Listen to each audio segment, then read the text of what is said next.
Halo semua, ketemu lagi sama aku Nita di channel Ekonom. Setiap hari kita kerja untuk mencari uang. Bahkan kita mikirin gimana caranya bisa ngumpulin uang. Caranya macam-macam, dari mulai dihemat-hemat, ditabung, diinvestasikan, dan masih banyak lagi. Ngomong-ngomong soal uang dan kerja, kamu udah kepikiran belum? Nanti pensiun dapat uang dari mana agar bisa mencukupi kebutuhan hidup sehari-hari? Terus berapa sih uang yang harus kita kumpulin? Atau mungkin berapa banyak uang yang harus kita kumpulin supaya kita pensiun dini? Kira-kira berapa ya? Apa 200 juta, 500 juta, 1 miliar, atau mungkin 1 triliun? Jangan-jangan target keuangan yang ingin kamu capai cuma cukup hanya untuk beberapa tahun saja. Setelah itu, kita harus kerja lagi karena uang yang kita targetin itu nggak cukup lagi buat memenuhi kebutuhan hidup kita. Nah, di video kali ini aku bakalan ngasih tahu berapa sih uang yang perlu kita kumpulin dengan pendekatan perhitungan ini. Tonton videonya sampai selesai ya.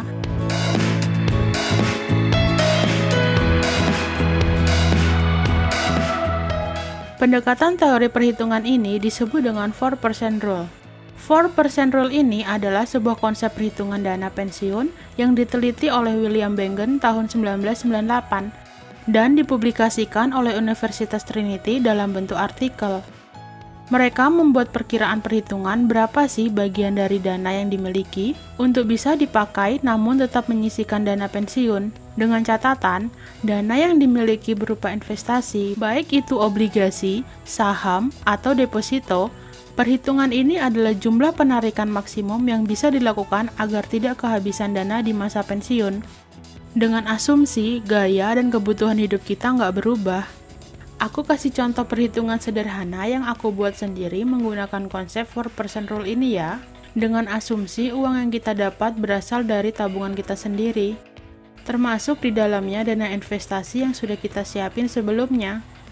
Misalnya nih, pendapatan kamu saat ini itu mencapai 7 juta rupiah per bulan. Dari uang 7 juta, pengeluaran kamu sebesar 5 juta rupiah per bulan. Maka perhitungannya dengan menggunakan 4% rule ini adalah 5 juta dikali 12 dikali 25 sama dengan 1,5 miliar. Itulah angka ideal dana pensiun yang harus kamu siapkan untuk bisa hidup dengan mandiri dan berkecukupan. Komponen pengeluaran yang dihitung termasuk di dalamnya budget jajan selama 1 bulan, liburan, telekomunikasi, dan sebagainya. Lalu setelah itu, hasil dari total pengeluaran kamu selama 1 tahun dikalikan dengan 25. Angka 25 didapatkan dari hasil bagi antara 100% dibagi 4%. Nah, 4% rule ini bisa kamu turunin juga nih, misalnya jadi 3,5% atau mungkin 3% doang. Dengan konsekuensi gaya hidup dan kebutuhan kamu semakin sedikit. Jadi, 4% rule ini bisa diotak-atik sendiri. Oke, uang 1,5 miliar itu yang nantinya kamu investasikan dan dengan asumsi mendapatkan imbal hasil 4% per tahun. Maka kamu akan mendapatkan imbal hasil sekitar 60 juta per tahun untuk menghidupi kebutuhan hidup saat pensiun nanti. Simulasi tadi, aku asumsikan gaya hidup kamu nggak berubah sampai masa pensiun.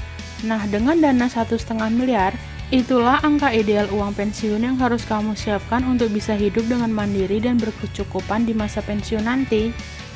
Oh ya, hitungan ini hanya untuk pendekatan aja ya.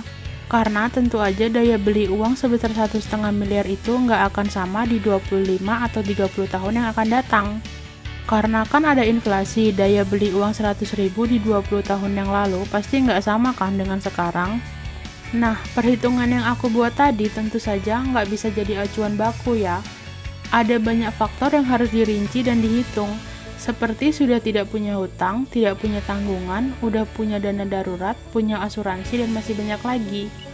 Kalau kamu ingin tahu lebih detail berapa sih uang yang harus kamu siapin untuk masa pensiun nanti, saran aku kamu konsultasikan sama konsultan keuangan, supaya kamu dapat gambaran yang jauh lebih rinci. Terlepas dari itu semua, coba kamu iseng hitung-hitung deh. Berapa sih uang yang harus kamu siapkan kalau kamu mau pensiun sekarang? Tulis di kolom komentar ya. Oke deh, semoga video ini bisa menambah wawasan kamu tentang dunia ekonomi kamu. Sampai jumpa di video-video selanjutnya.